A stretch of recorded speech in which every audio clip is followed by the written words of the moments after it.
Well, good evening, everyone. We did start at 6:30 and went into closed session. We're back again. For the new people here, I just want to say welcome to the members of council, staff, and to our May 25th council meeting. And we just had a closed session, but I will ask Mrs. Pearson for the mayor's rise and report, please. Thank you, Your Worship. And so as Mayor loosely noted, the rise and report is that council received information from the members of council who completed the annual performance review of the CAO Rick Charlebois with nothing additional to report. Council continues to support and appreciate the value that Mr. Charlebois brings to our organization and his extensive leadership skills. Okay, thank you, Mrs. Pearson. All right, well, moving on to number 9, which is the consideration of our previous minutes that were held on May the 11th. I'll ask for a mover and a seconder to put that on the floor for discussion. Moved by Deputy Mayor Field, seconded by Councillor Clark. Any discussion regarding those minutes? Errors or omissions? If not, I'll call the vote. All those in favor of approving those minutes? Opposed? That motion carries. That'll take us now to our moment of reflection. I'd like to ask everyone to please stand.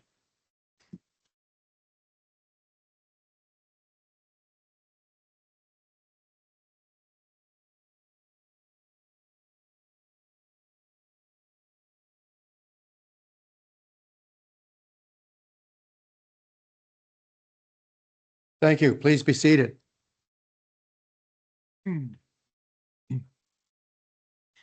That'll take us now to our roundtable announcements.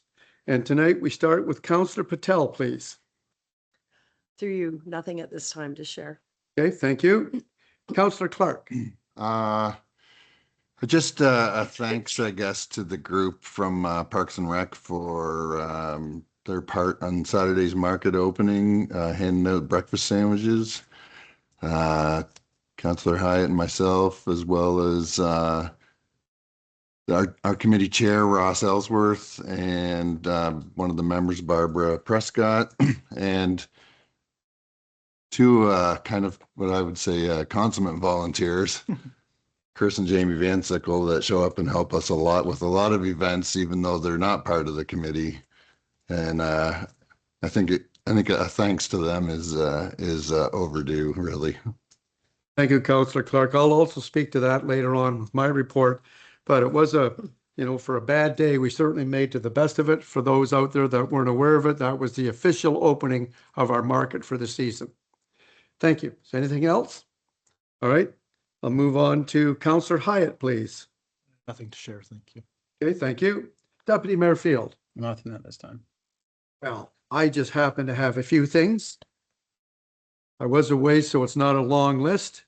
For council's information, I attended the Lambton County Council Committee meeting held on Wednesday, May the 20th, and I will continue to keep council informed. I also took part in the annual Fairbank Park dedication on Thursday, May 21st. I welcomed everyone and gave the invocation. There was a good turnout, a great event. Special thanks to Mrs. Mandy Pearson and her staff for organizing this event. I took part at the Climate Caucus Annual General Meeting online on Friday, May 22nd. It was a great meeting and it covered all across Canada. And again, I will continue to keep council informed. I also welcomed everyone and brought greetings on behalf of council and staff at the official opening of the Petrolia Market held on Saturday, May 23rd. It was a good turnout, great event. Special thanks to all the staff, members of the Parks and Recreation Board members who supplied the food, as Councillor Clark stated earlier. And that's all I have. So moving on, that'll take us to the update from appointed councillor representatives on the different committees. The first one that I have here is the Petrolia Heritage Committee, and Councillor Welsh is away. I'll ask Councillor Patel if you have anything you'd like to add. Thank you. Through you, we did have our meeting, a lot of discussion over upcoming events, Eats and Eats, as well as getting ready for organization of artifacts. We did have some items that were donated and things to review. Other than what's in the report, probably nothing else. So would you like to move to approve those minutes? Yes, please. Okay, moved by Councillor Patel. I'll need a seconder to put that on the floor. Seconded by Deputy Mayor Field. Any discussion regarding those minutes? And you all have copies. Seeing none, I'll call the vote. All those in favor of approving those minutes? Opposed? That motion carries. That'll take us now to the Parks and Recreation Advisory Committee. We have Councillor Clark and Councillor Hyatt. Which one of you gentlemen would like to take the lead? Okay, Councillor Clark, go ahead. So, pardon me, the minutes pretty much speak for themselves. Lots of events coming up, June, July, especially, the Eats, Beats and Boutiques and Canada Day and the Barn Dance, and it's going to be a very busy time for this committee. Lots of volunteers still needed for all of these events. One of the, I guess, key takeaways from the parks meeting was that things are moving forward with the dog park, and we should see some fencing coming up soon, and that should be getting opened up hopefully by the start of the summer. It's great news. Councillor Clark, would you like to move those minutes? Absolutely. They moved by Councillor Clark. I'll need a seconder by Councillor Hyatt. Any discussion regarding those minutes? And you're right, it is a very busy time for the town. Seeing none, I'll call the vote. All those in favor of approving those minutes? Opposed? That motion carries. That'll take us to the St. Clair Region Conservation Authority, and I've been appointed back on there. The minutes are pretty self-explanatory, except that one of the big items is they've gone from 7 regional authorities to 9. And I think most of us are pretty happy with that. But we'll open it up for any questions. If not, I'll ask for a mover and a seconder to put those on the floor for discussion. Moved by Councillor Hyatt, seconded by Deputy Mayor Field. Any further discussion? All those in favor? Opposed? That motion carries. That'll take us on to number 13, correspondence for information. We have A to G. Is there anything there that council would like to pull out? If not, I'll ask, Deputy Mayor Nope, Field. I just. I'll ask for a motion then to receive and file A to G. Yes.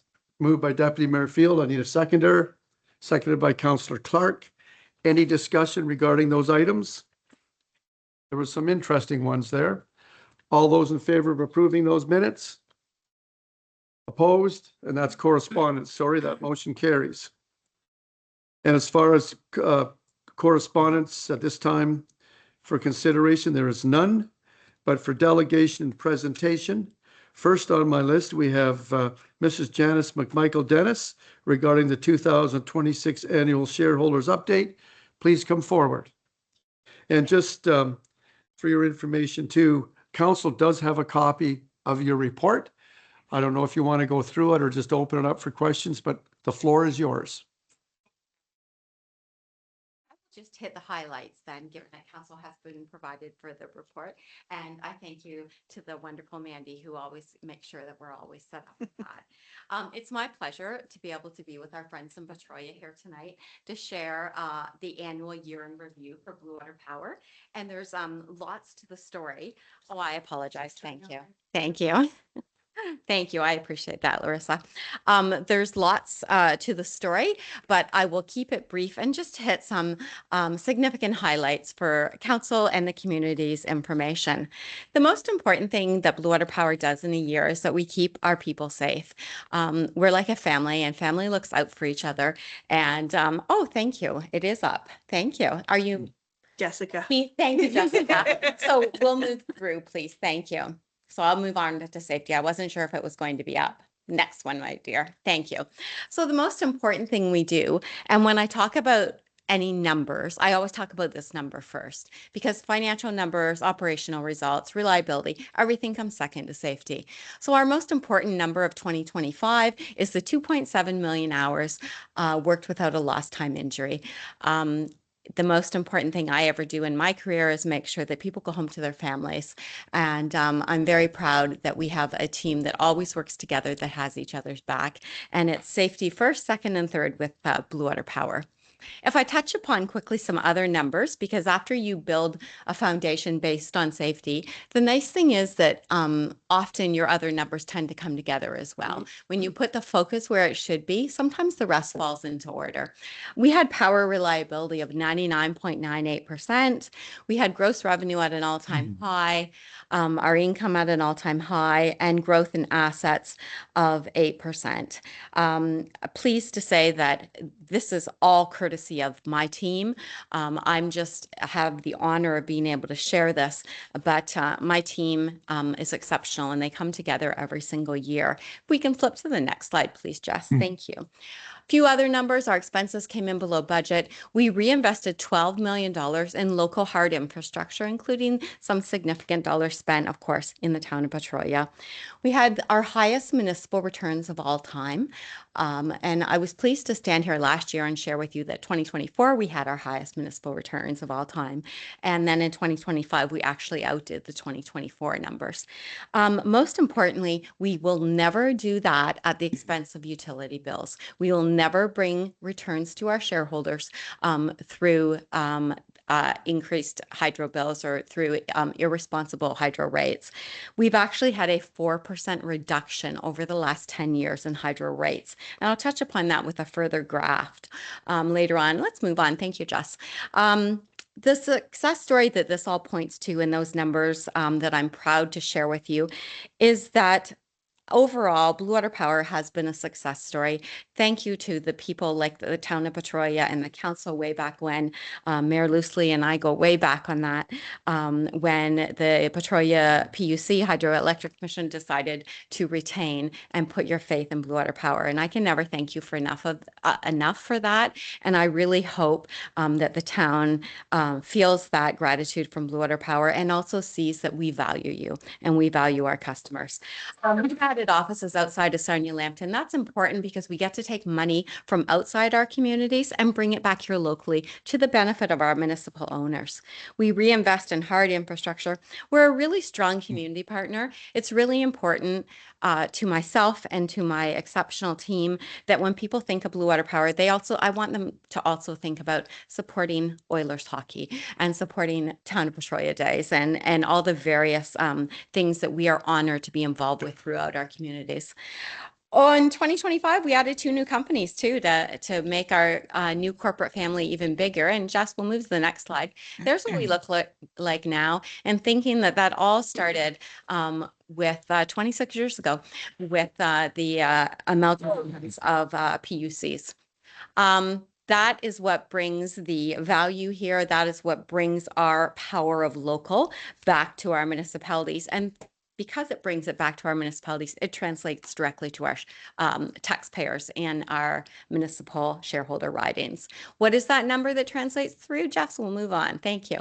Right now, we're up to $70 million that we have provided. That doesn't include infrastructure. It doesn't include local economic impact. That doesn't include municipal support. It doesn't include community support. That is strictly cold hard cash through checks dedicated back to our municipalities to show you that a municipal held corporation needs to provide value, and we take that seriously. But even more importantly, we take the next slide seriously because I would never mention the $70 million without following it with a slide such as this. In 2016, our customers paid $134 a month for an average Blue Water Power bill. That's without water and without taxes. In 2026, the average residential Blue Water Power bill is $129. So not only did we not increase by inflation over the last 10 years, we actually had a 4% decrease in the residential customers' bills over that last decade.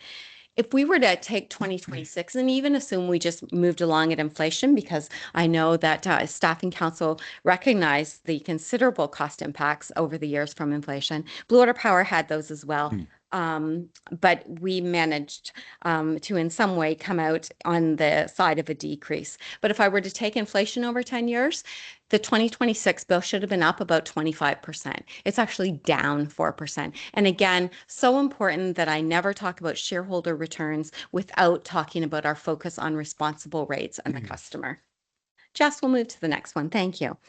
Just also always pleased to tell you that we have a phenomenal team who really makes things happen in the GTA as well at the provincial tables. We're really proud to represent our communities and bring the town of Petrolia, to bring our views in the county of Lambton and our other municipalities right through to the province of Ontario, and have a really lasting impact on provincial policy. So that's important for me to share. And I'm very proud of my vice presidents and my other teammates who sit on these provincial committees.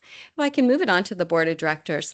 Our board of directors, quite frankly, are absolutely instrumental to our success. None of this happens without good governance. I cannot do my job without being supported by an exceptional board. Brad Goodhill is your shareholder, the minority shareholders representative on our board, and he is a truly class act.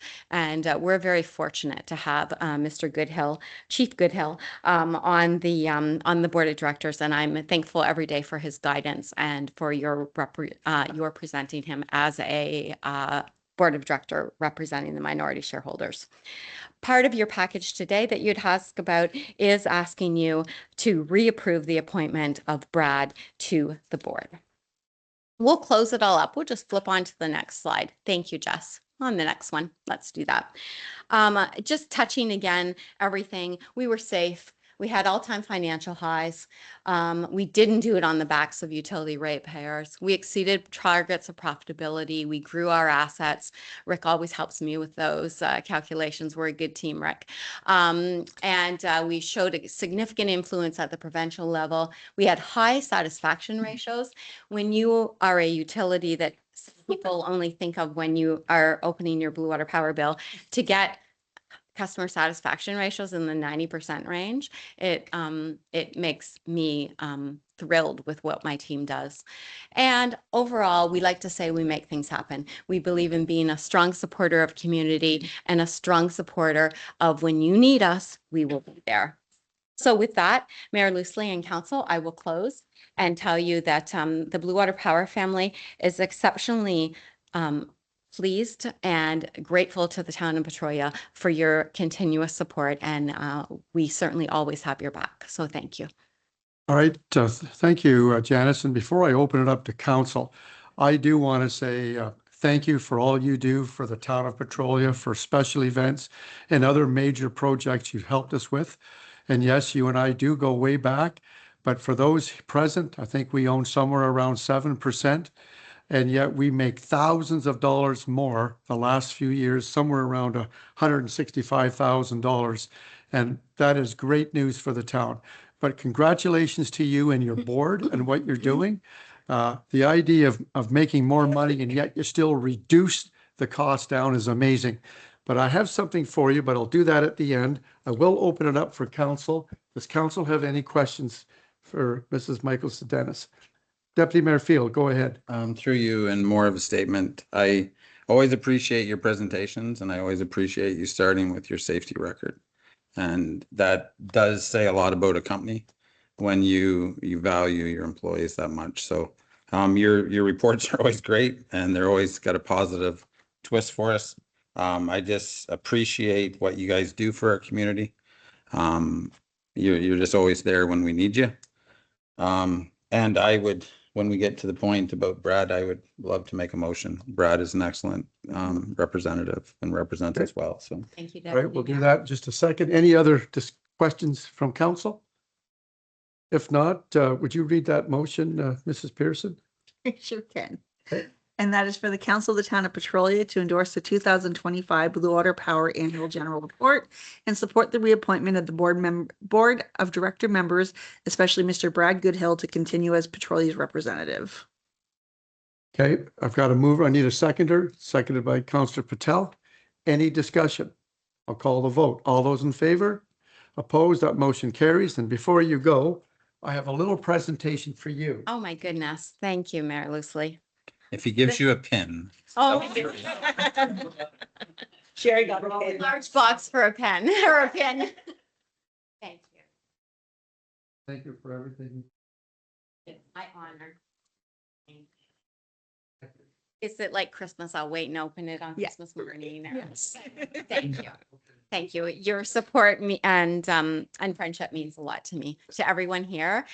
Thank you. Thank you. I'm proud to be affiliated with you, if even in the smallest way. So thank you all. Thank you. All right, next on the agenda, and I'll try and get this right. I apologize if I say this name wrong. Enrico and Stradi Ohoto, would you come forward for the presentation? Did I do okay with that? Not bad. And that's the P engineer, Tassimo and Stone Town. So the floor is yours. Go ahead.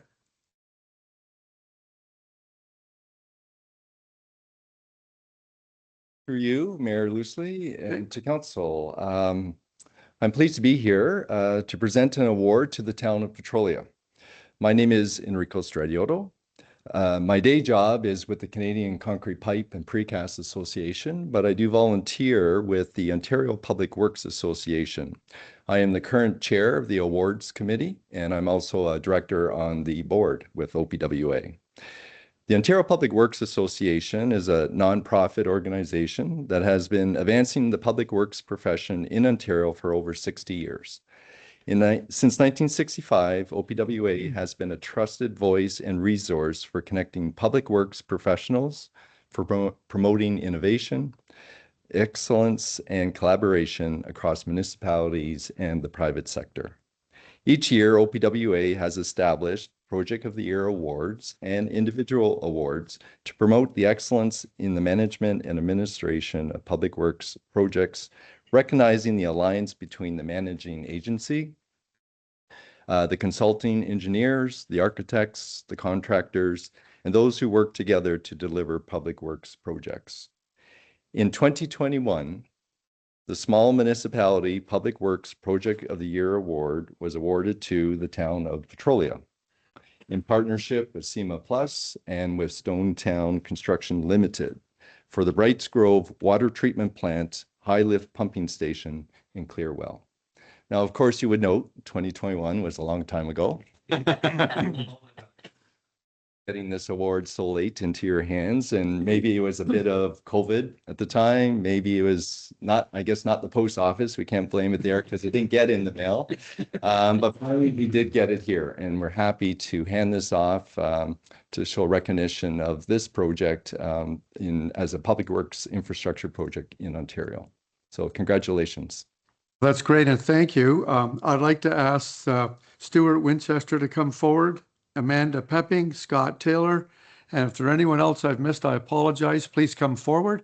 And I'd like to ask Councillor Hyatt and Deputy Mayor Field to go down to represent the town as well.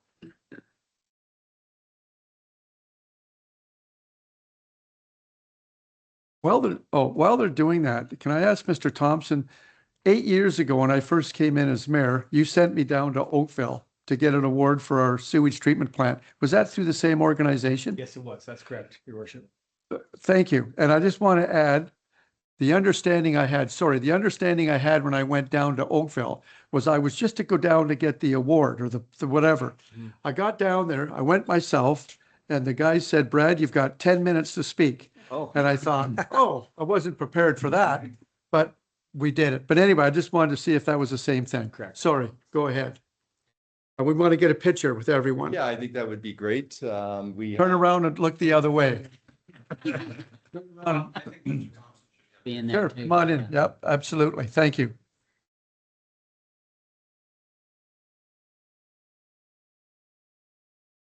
Now squeeze in. Do you- Yeah. Stonetown built the years. Oh, yeah. Okay, yeah. Thank you. This Go is over the- that. Yeah. Okay. No, thanks.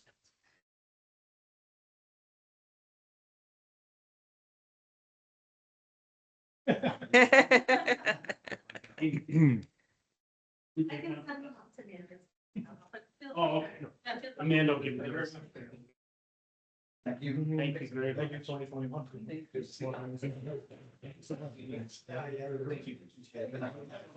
Yes, I guess we gotta give this back, do we? No. What? Get one? Yes. Good to see you again. Yeah, that's great. If you want to just let everyone know that I still will forward you the photo and I'll just reach all the agents. Thank you, everyone.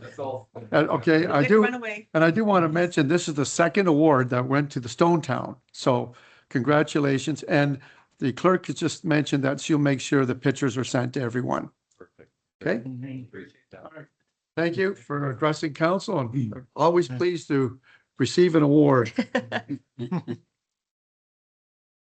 All right, next on the list is we have Mr. Tom Sinclair regarding questions, concerns regarding the ice allocation policy with council. Would you like to come forward, please? And it's delegation of rules of order. You have 10 minutes. The floor is yours. Okay, I'll try and make it short and sweet, because I know everybody wants to get home, watch the Habs game. Yes. Okay. Oh, That's coming from Leaf territory, exactly, Joel. Okay, through the chair to the honorable members of council, okay?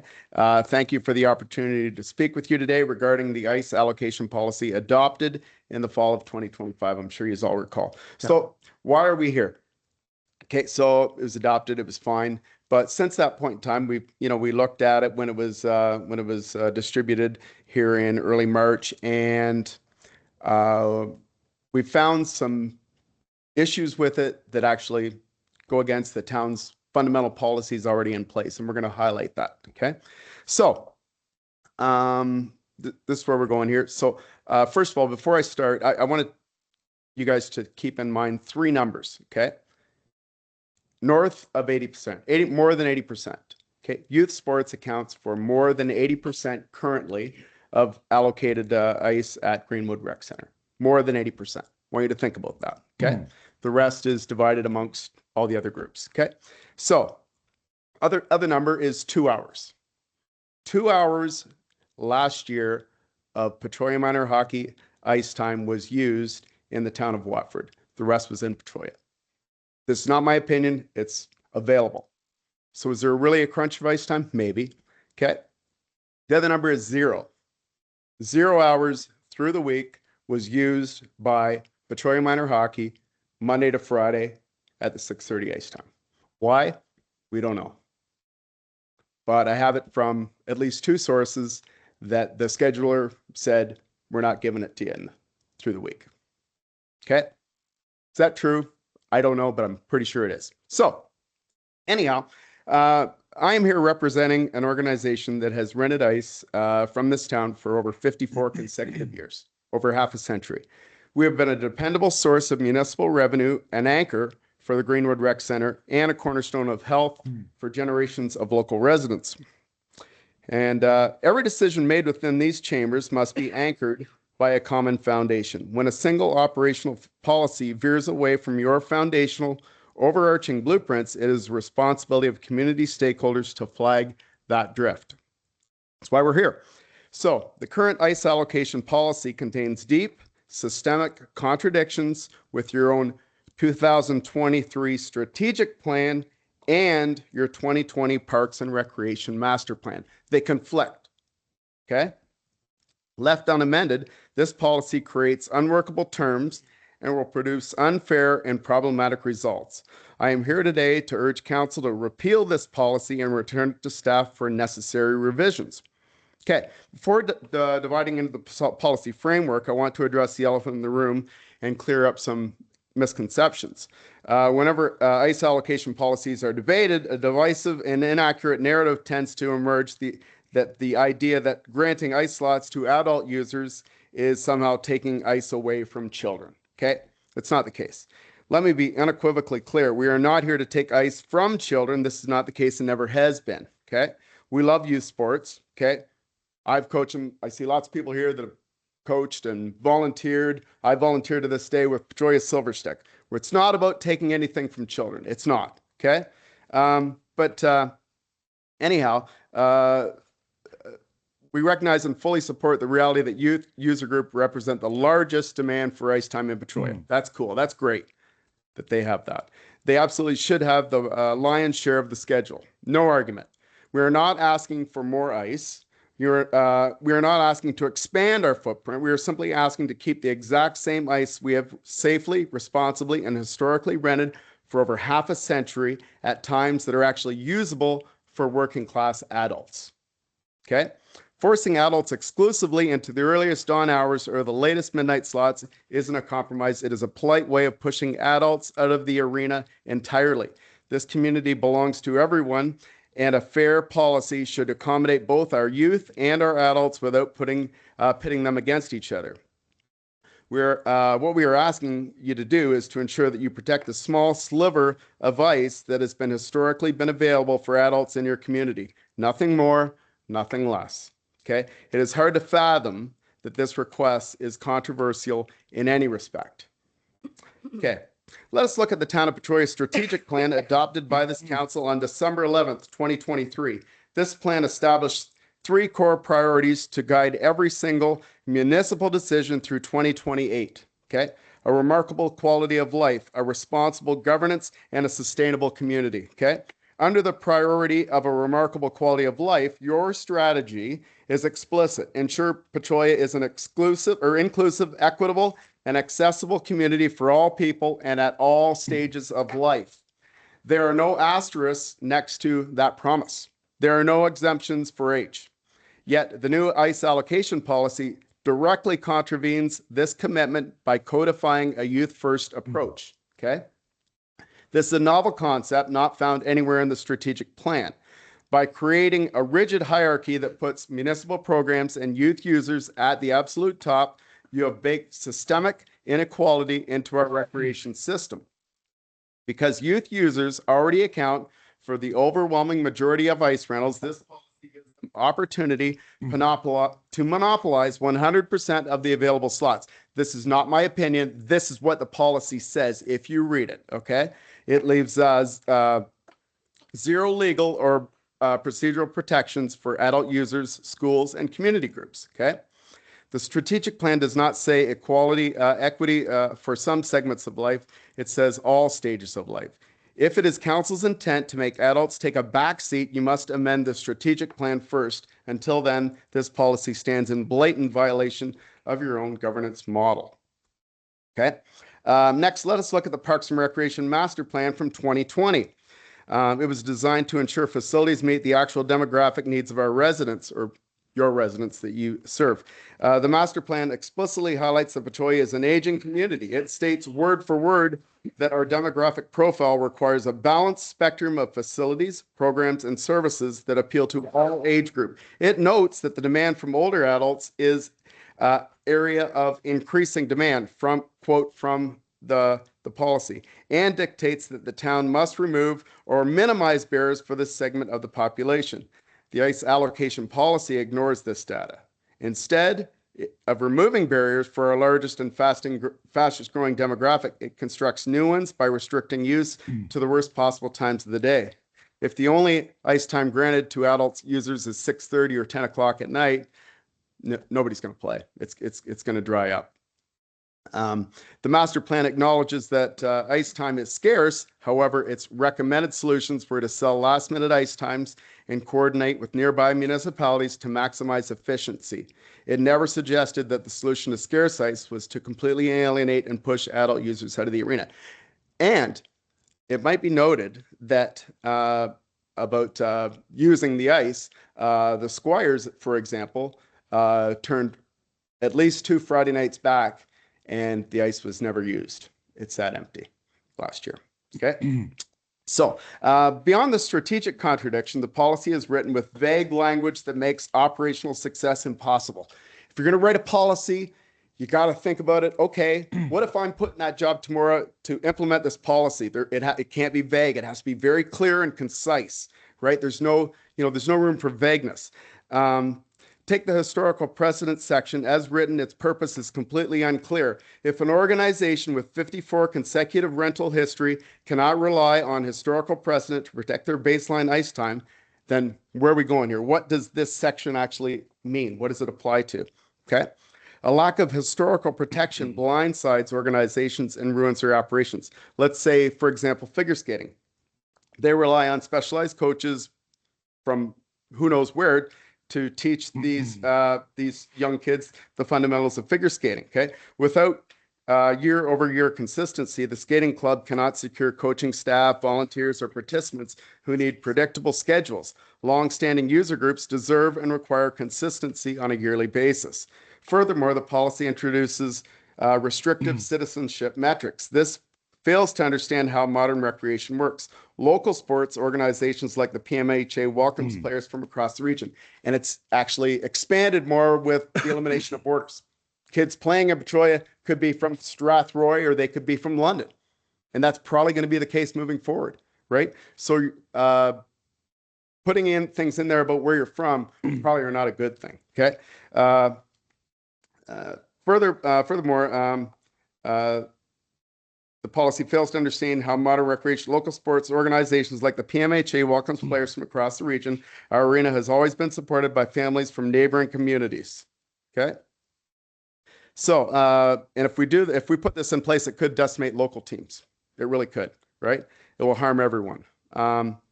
So, how were we going to make this better? I know you guys were going to give us a big spot here for us. We're going to tell you our ideas. Are they great? I don't know. It's up for you guys to decide. But there are ways to address the issues raised in this presentation, but doing so will require that the current policy be rescinded and sent back to staff for revision. We can easily protect youth sports without completely erasing adult recreation. Below are just 4 examples of clear, balanced amendments that could start to fix this policy and restore harmony. Your time is up, so can you wrap this up? Or are you finishing? Okay. Yep, I certainly can. Implement a prime time cap. Cap youth group at 80 to 85%, right? Require majority users to utilize non-prime time, okay? Again, talking about the ice time out of town that we didn't utilize, or that we only utilized 2 hours and not utilizing any hours through the week, okay? Codify historical precedent. Clearly define historical precedent to guarantee that any group renting a specific time slot consistently for 2 or more years has the right of refusal to retain it. Remove citizenship metrics and clarify language. Strip out the border restrictions, okay? Define exactly what vague phrases like best utilization of ice mean so staff implementing this policy in the future can enforce the rules transparently and without bias. In conclusion, members of council, an arena is more than just a sheet of ice. It is a community hub funded by and built for every single resident of the community, from the child learning to skate to the senior staying active. We are not asking for a special favor, and we are certainly not trying to take away from the children of this community. We're asking for basic fairness, operational predictability, and a policy that respects the history of the arena and your governing principles. Let us build an ICE policy that reflects your actual values of equity, inclusion, and smart community growth. Let us show the adults in your community that their health, well-being, and parks and recreation needs matter too. I ask that you repeal the ICE allocation policy tonight and refer it back to staff to integrate these collaborative, balanced solutions. And thank you. All right. Before you go to, I want to mention the correspondence you sent in was distributed to council as well. Awesome. I want to open it up to council. Do you have any questions? Councillor Hyatt, go ahead. Through you to Mr. Sinclair. So this policy's been out for roughly 6 months, since November, I guess, of 2025. Have you visited, Enniskillen Council to say, there's a lack of ice time in the greater community? Maybe Enniskillen should consider building an arena to support ice time in the greater community. Have I did that? No, sir. I don't think that would realistically happen, so I don't see that. I think I can just want to mention ice time has been an issue here for probably 40, 50 years. It's always kind of hard. But I remember there was a time the ice was rented till 1 a.m. and they used to go in the early mornings as well. But anyway, I know that's always an issue, trying to fit everyone in. And Your Honor, I can say without a doubt, in the 70s and into the 80s, Petrolia couldn't give the ice away on Sundays. They could not give it away. There was lots of ice Sunday mornings because church was more a fundamental core that everybody did. We were there renting it. We were putting dollar bills in the town's pockets in the 70s and 80s. Well, Well, even it before would that. be the early 80s because it was, that was when they had the Lord's Day Act. And we had a policy where we really couldn't have sports or minor sports till noon. Anyway, any further questions? Councillor Clark. So not really a question, but a statement. And it's unfortunate, pardon me, that we have to have discussions like this. And I get that your family and your group have supported the arena for years but the staff isn't solely responsible. So I know that you've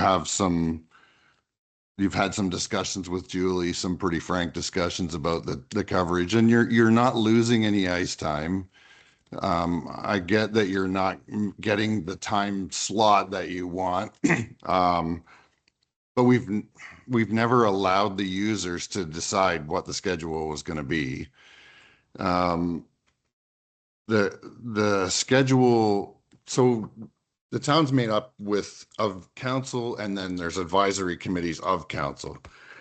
So Heritage Committee, Parks and Rec Committee, I'm just a couple, Health and wellness. Health and Wellness, so on and so on. So each of those committees has some input into the way things are run, right? We've put out a posting and we invite community members to become part of those committees as an advisory committee to council to help make those decisions on what the best use of all of the town's assets are, not just the arena. So this ICE policy went through that committee with a bunch of options, and this is what was decided by community members at large. It wasn't staff saying, this is what we're doing. And again, I understand I understand what you're saying, and I respect that you guys have supported the arena for a number of years, but we're not taking ice time away. We're just changing the schedule. Actually, you are, because we went for an hour and 20 down to an hour. So in that respect, you are. However, the other part to this is, I'm not saying your policy is wrong. You are saying your policy is wrong based on your guidelines that you have already in place. I never wrote the policies. I'm just bringing it to your attention. You have policies here that say you're going to look after the aging demographic. They're going to be part of your recreational needs. You still are. I don't agree with you based on that, for the same reason that you guys don't have council meetings at 6:30 a.m. It's not realistic for people to get babysitters at 5:30 a.m. so that they can go to Sunday morning hockey. It's not realistic for people to get babysitters so they can skate at 10 o'clock at night. It's there's Okay, I'm going to stop that there. I just want to know, is there any other councillors that have any comments at this time? Deputy Mayor Field, go ahead. Just a comment, just to your last one. And it's just, I'm not trying to debate it either. Yep. The same people that wouldn't come out at night or early in the morning to play hockey are also coming out to bring their kids to, if we give them those slots. So what I'm asking is that this letter, I know that normally things come from, as Councillor Clark said, come from committee to us, but I would ask that this letter be sent to Parks and Rec for their review and for that group to read through it. If there is items that they feel could come back or change of the policy, I think that if we submit this letter to them for their comments as well. So Deputy Mayor Field, would you make that a motion Yeah, to refer I to would Parks make and that Rec? I'll need a seconder for that. No seconder, so that's lost. Any other discussion from council? If not, thank you. Can I ask one more question? Go ahead. If 80% of the ice time goes to the youth is not enough, what number is? The ice time isn't changing. It's just the time of use that's changing. It's still 80%. All right, let's leave it there and Council Clark. Remember, it goes through the chair. I think one last time, any other comments from council? If not, thank you for coming to address Thank you. council. All right, we'll move on to the next item on the agenda, which is the council announcements. I'll ask for a move and a seconder to put that motion on the floor for discussion. I need a move and a second, a move by Councillor Hyatt, seconded by Deputy Mayor Field. Any discussion regarding those announcements? Mrs. Ellsworth, do you have anything you'd like to add? Just the farmer's market every Saturday morning. I happened to overlook that. Thank you, Your Worship. And better weather is coming. Oh, yes, I'll order that as well. Yeah. All right. I'll call the vote. All those in favor? Opposed? That motion carries. That'll take us now on to the first opportunity for the public to address council. Seeing none, we'll move on then to finance. We've got a report from Jayla Saunders, Financial Analysis Senior Tax Administrator, regarding the Petrolia YMCA retrofit engineering proposal. If you have a motion in front of you, I'll ask for a move and a second to put that on the floor for discussion. Moved by Deputy Mayor Field, seconded by Councillor Hyatt. I will ask the clerk to read this motion, please. And that is for the council of the town of Petrolia to receive and file the report of the financial analyst, senior tax administrator, dated March 25th, 2026, regarding the SEMA Plus Canada Incorporated's proposal to retrofit the Petrolia YMCA. And that the council of the town of Petrolia approves the proposal for procurement for the purpose of applying for grant funding for the proposed retrofit activities. And that funding for this project be funded from the working and capital fund of $64,700 plus HST. Thank you, Mrs. Pearson. I'd like to ask, I know I want to pass on, I was pleased with the report. Please pass on to Ms. Saunders that the report was well done. Mr. Charlebois, do you have anything you'd like to add to this project? Yes, I would, through you, your worship.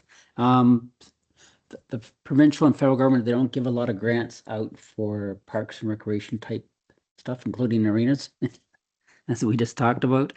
And we've been working on this for, well, at the planning stage, probably for at least 4 or 5 years. Our community center now is about 20 years old. Things are starting to get to the end of their useful life, like the roof, like the HVAC. And the other third piece in here is to replace the LED, or to replace the lighting with LED, which should actually save us some operating cost. And by having this report, it'll open up other grant opportunities for us. There's a couple of big grants, one federal, one that's supposed to come out provincially. That'll help set us up for that will be set to apply. Doesn't guarantee we'll get it, but at least we'll be in the game. Thank you, Mr. Charlebois. Any other questions regarding this motion on the floor? Councillor Hyatt. A question through you to Mr. Charlebois is, in the proposal, it talks about the deliverables. And I'm just interested if we could include a deliverable about the OPEX cost modeling and how that may change with introduction of electrification, et cetera. Mr. Charlebois, can you address that? Yes. I just included it on the weekend. Thanks for your input there. That's a good idea. We've talked about the operating cost, and right now, well, hopefully technology gets better, switching to electrification and certain things like the HVAC, for example. We know it's going to cost us more, but switching to LED lighting will reduce our cost. But you're right, we've asked them for that. We use the criteria that this one big grant we wanted to apply for as the guide for the proposal. But that's an excellent point that I should have thought of on our own, but thank you for reading that. Okay. Any other questions from council? If not, I'll call the vote on that motion. All those in favor of approving that motion, opposed, that motion carries. That'll take us on to, we have another report from Jayla Saunders, Financial Analysis Senior Tax Administrator, regarding the TD Friends of the Environment Foundation FEF grant success. You have a motion in front of you. I'll ask for a move and a second to put that on the floor for discussion. Moved by Councillor Clark, seconded by Councillor Hyatt. I will ask the clerk to read that motion, please. And that is for the council of the town of Petrolia to receive and file the report of the financial analyst, senior tax administrator, dated May 25th, 2026, regarding Petrolia's successful application to the TD Friends of the Environment Foundation to plant 23 native trees and 2 flowering shrubs at the new Tank Street Heritage Fields. Any questions from council? Mr. Charlebois, do you have anything you'd like to add regarding that? Sure. When we did the new soccer fields, the splash pad and all the other work, the new parking lot, one of the things we had our eyes on was to try and spruce it up a bit. And Jayla's excellent. She's been watching for grants, saw this grant, minor grant, to put about $2,000 worth of trees and shrubs in there to help make it more visible, more appealing to the eye. And we've got this grant. We applied once before, but we got this one and Okay. recommended. Thank you, Mr. Charlebois. Mrs. Bullock, do you have anything you'd like to add regarding that? Not really at this time. We're just looking forward to adding those trees hopefully this fall. Okay, thank you. All right, last chance for council. Any questions? If not, I'll call the vote. All those in favor? Opposed? That motion carries. That'll take us now to the second opportunity for anyone wishing to address council. And seeing none, that'll take us now to other business. I do have one item. I'm basically going to cancel the June 11th council meeting. I know we changed it from the 8th to the 11th because of the clerks were at a conference, but I've realized later on that that is the same night as the high school graduation, which I will be speaking at. And actually the mayor speaks at that every year. I've checked with staff. There's no real outstanding issues. And again, if there is, I can call a special meeting at any time if necessary. So just to let you know that the June 11th council meeting will be canceled. That'll take us on to the consideration of the bylaws. We have two bylaws. I'll ask for a mover and a seconder to put that on the floor. Deputy Mayor Field, seconded by Councillor Hyatt. Any discussion? All those in favor of the two readings? And I'll ask for a motion to approve the two bylaws for the third reading, final passed, signed, sealed, and numbered, moved by Councillor Hyatt, seconded by Councillor Clark. And I will ask the clerk to read those bylaws, please. And that is for bylaw number 25 of 2026, a bylaw of the Corporation of the Town of Petrolia to establish a joint compliance audit committee for the 2026 municipal election, be read a third time and finally passed. That bylaw number 26 of 2026 being a bylaw of the Corporation of the Town of Petrolia to confirm the resolutions and motions of the Council of the Town of Petrolia, which were adopted up to and including May 25, 2026, be read a third time and finally passed. Thank you. Any discussion? All those in favor of approving those bylaws? Opposed? That motion carries. And I'd like to have a motion to adjourn. I need a mover and a second, moved by Councillor Clark, seconded by Deputy Mayor Field. I'll ask the clerk to read that motion, please. And that is for the May 25th, 2026 regular meeting of council of the Town of Petrolia be adjourned to the next scheduled meeting of council. And I just updated that to be held on Monday, June 22nd, 2026, or to the call of the chair.